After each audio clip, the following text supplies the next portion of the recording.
우리나라의 에너지 정책이 급변하고 있습니다. 정부는 노핵발전소 가동을 연장하는 등 탈핵 정책 폐기에 속도를 내고 있는데요. 기후위기 시대 에너지 정책 이대로 가도 괜찮을까요? 기후정의동맹 이현정 집행위원과 이야기 나눠보겠습니다. 위원님 안녕하세요. 네, 안녕하세요. 지난주에 새 정부의 에너지 정책 방향 공청회에 가셔서 시위를 하셨던 것으로 알고 있습니다. 현장 분위기가 어땠는지 궁금합니다. 네, 공청회는 전반적으로 차분한 분위기에서 시작이 됐습니다. 아무래도 이런 새 정부의 에너지 정책과 관련된 공식적인 첫 자리였던 만큼 관심도는 굉장히 높았는데 그만큼 조심스럽기도 했습니다. 저희도 앞에 가서 이제 현수막을 들고 조용히 앉아서 의견을 전달하고, 그러니까 뭐 산자부의 발표를 방해하거나 하지는 않았고요. 네. 다만 산자부 발표 이후에 패널 토론을 준비하는 사이에 찬핵단체에서 앞에 나와서 마이크 없이 이전 정부의 정책에 대해서 격앙된 비판이 포함된 성명서를 발표하고 진행을 좀 방해하는 일이 있었고요. 그러면서 방청석에서 비난과 야유가 쏟아지는 시간이 잠깐 있었습니다. 공청회에서 핵발전이 세계적인 추세다 이런 얘기도 나왔다고 하던데 지금 다른 나라의 핵발전 추진 현황은 어떤가요? 핵발전 확대의 가장 중요한 근거로 이야기되는 게 유럽연합의 흐름입니다. 네. 유럽연합의 집행위가 제안한 그린 텍소노미라고 해서 그러니까 지속가능한 금융분류체계라는 게 있는데요. 금융 지원을 위한 녹색 경제활동의 인정 범위를 정하는 안입니다. 그 안에 원전이 들어간 것은 사실입니다. 그런데 여기서 중요한 사실 두 가지 정도를 이제 꼭 짚고 넘어가야 할 것 같은데요. 일단 먼저 그 집행위의 안도 그냥 핵발전소를 늘려도 된다라는 안이 아니고요.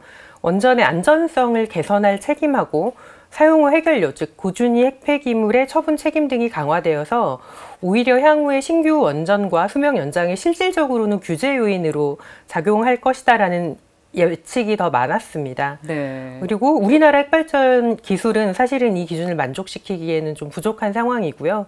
얼마 전 대통령이 얘기한 안전은 뭐 상관 말라고 얘기했던 그 방향과는 전혀 반대 얘기라고 볼 수 있습니다.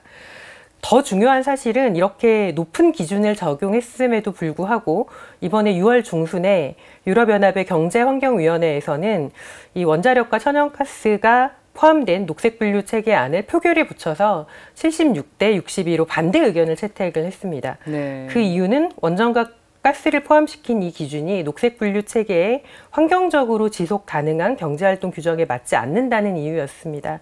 결론적으로 얘기 드리면 전 세계적으로도 핵발전에 대한 논란은 여전히 진행 중인 상황이라고 얘기 드릴 수 있을 것 같습니다. 네. 에너지 안보를 위해서도 핵발전이 필수라는 주장도 있더라고요. 이 부분은 어떻게 보십니까? 최근에 유가가 급등했잖아요. 저도 이제 차에 이렇게 기름을 넣으면서 굉장히 긴장이 되는데요. 국제적인 정세를 봤을 때 우리나라는 에너지원의 95% 정도를 수입에 의존하고 있기 때문에 우리나라 상황이 심각한 것은 맞습니다. 관용구로 얘기하는 기름 한 방울 안 나오는 나라라는 얘기가 정확한 얘기고요. 네. 근데 그런 기후위기 시대에 이제 앞으로 화석연료를 수입하지 않기 위해서 기본적으로 재생에너지를 확대해야 한다는 것에 반대하는 사람은 아무도 없을 것 같습니다. 다만 태양광 풍력 등이 이제 출력 변동성이 날씨에 따라서 크기 때문에 그런 개통 안정성을 확보하고 지금까지와는 전혀 다른 전력 개통의 설계가 필요하다라는 것도 사실입니다. 네. 여기에 뭐 ESS 에너지 저장 시스템이라던가 수소연료 전지 등을 활용해서 뭐 보완을 하거나 아니면 발전량 예측을 고도화하는 등의 보완이 필요합니다. 근데 이러한 방안을 고민하지 않고 핵발전으로 이것을 해결하겠다라는 것은 굉장히 문제가 많는데요. 네. 앞에서도 잠깐 얘기했지만 우리나라 핵발전소에는 고준위 핵폐기물이 가득 임시 저장이 되고 있습니다. 그렇죠. 많은 분들이 경주에 핵폐기장이 있다라고 알고 계시는데 경주에는 중저준위, 즉 위험성이 낮은 작업복이나 이런 주변 부품 등이 처분이 될 뿐 사용 후 해결료의 최종 처분 부지는 40년 동안 우리가 아직 결정을 못하고 있는 상황입니다. 네. 이러한 문제를 해결하지 않고 자꾸 뒤로 미루면서 핵발전으로 에너지 안보를 달성하겠다라는 것은 저는 악마와 계약하는 거나 다름없다라고 얘기를 드리고 싶습니다. 네, 비유까지 들어주셨는데 에너지 정책이 이렇게 급변하면 탄소 중립을 달성할 수 있을지 이 부분도 좀 생각을 해보고 싶은데 어떻게 보고 계세요? 일단 윤석열 정부는 표면상으로 2030 국가 온실가스 감축 목표나 2050 탄소 중립의 목표는 계속 가져가되 원자력을 적극 활용하고 부문별 감축 경로를 변경하겠다라는 지금 계획인데요. 네. 제가 보기에 가장 중요한 문제는 기후위기라는 지금의 상황에 대해 위기의식이 전혀 없고 오히려 이 상황을 신산업 동력쯤으로 보고 있다라는 그 관점이 가장 문제인 것 같습니다. 네.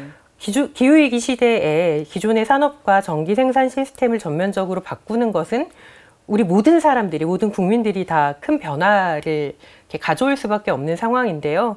기존 산업에서 해고되는 노동자에 대한 대책이나 아니면 농업, 지역의 변화 등에 대한 이야기는 하나도 포함되어 있지 않고 기술과 산업에 대한 이야기만 계속하고 있습니다. 사람들의 사회적인 합의나 논의 없이 기후위기를 극복하는 것은 저는 가능하지 않다라고 생각을 하는데요. 네. 이러한 변화의 과정에서 사람들 사이의 갈등과 위기를 조정하겠다라는 의지가 전혀 보이지 않는 것이 저는 가장 큰 걱정입니다. 네. 기후정의 동맹에서 그 에너지 민영화에 반대한다는 그런 성명을 발표하셨더라고요. 네. 이 성명 발표하신 배경도 좀 설명을 부탁드립니다. 윤석열 정부가 인수위 때나 국정과제를 발표하면서 전력 판매를 점진적으로 개방해서 한전의 독점을 해체하겠다라고 밝혔고 이번 공청회에서도 그런 방향을 다시 한번 확인했습니다. 네. 정부는 논란을 피하기 위해서 이게 민영화가 아니라고 얘기를 하지만 전기 판매에 민간 기업이 참여할 수 있게 하는 것 자체가 민영화의 한 방편이고요. 민간 기업이 주도하는 재생에너지 사업을 계속 이어나갈 텐데 최근에는 해상풍력 사업에 맥쿼리 같은 이런 해외 투기 자본이 진출을 하고 있는 상황입니다. 요즘은 예전처럼 그렇게 노골적인 민영화가 아니라 전 세계적으로 이러한 방식의 민영화가 진행이 되고 있고요. 그것을 스텔스 민영화, 은밀한 민영화라고 얘기를 그런 단어가 생겼을 정도입니다. 유럽이나 미국에서는 민영화가 전기 요금을 상승시키고 에너지 전환을 어렵게 만드는 문제를 일으키고 있고요. 네. 지금과 같은 위기가 심각해지는 상황에서는 민영화가 아니라 정부의 책임성과 공공성을 더 강화하는 방향으로 가야 된다고 생각을 합니다. 그리고 앞에서도 에너지 안보라는 단어가 나왔잖아요. 네. 그 단어를 생각해 보면 더군다나 이것은 공공이 담당해야 될 영역이 아닐까 제가 오히려 좀 질문드리고 싶은 부분입니다. 네. 안정적인 에너지 공급도 생각해야 되고요. 기후위기 시대 탄소 중립도 생각을 해야 되고 또 에너지 안보도 생각을 해야 되고 이런 것들을 다 감안할 수 있는 대안 어떤 게 있을까요? 일단 우리는 전기 없이 살 수 없잖아요. 그러니까 저희 기후정의 동맹도 그렇게 원시로 돌아가자라는 주장을 하는 것은 아니고요. 다만 에너지 생산의 원칙이 필요하다라고 생각을 하고 그 원칙을 저희는 생태적, 공공적, 그리고 민주적 에너지 체제로 전환해야 된다라는 얘기를 드리고 싶습니다. 네. 일단은 생태적이라는 것은 기후위기를 일으키거나 생태계를 파괴하지 않는 재생에너지로 전환을 해야 된다라는 이야기고요. 공공적이라는 건 앞에서도 이야기를 했듯이 에너지 생산과 공급이 이윤 추구의 수단이 되어서는 안 되고 가장 기본적인 전기는 모두가 누릴 수 있어야 된다는 걸 얘기를 드립니다. 네. 마지막으로 민주적이라는 건 시민과 지역이 자신의 에너지와 미래를 결정할 수 있어야 된다는 의미거든요. 사실 서울에 살면 잘 못 느끼지만 전국이 지금 거의 전쟁터에 가깝습니다.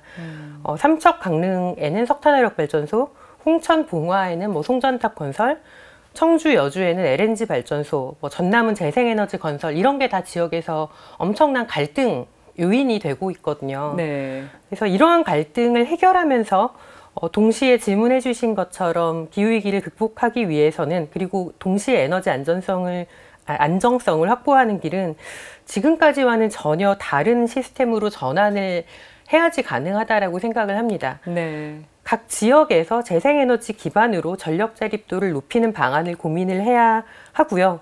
또 완벽한 에너지는 없기 때문에 지금처럼 무조건 생산을 확대하는 방식이 아니라 수요 관리를 통해서 에너지 사용량도 줄여 나가야 한다라고 생각을 합니다. 네. 정부에서 이 얘기를 잘 귀담아 들었으면 좋겠습니다. 네, 지금까지 기후정의 동맹 이현정 집행위원과 이야기 나눠봤습니다. 오늘 말씀 고맙습니다. 예, 감사합니다.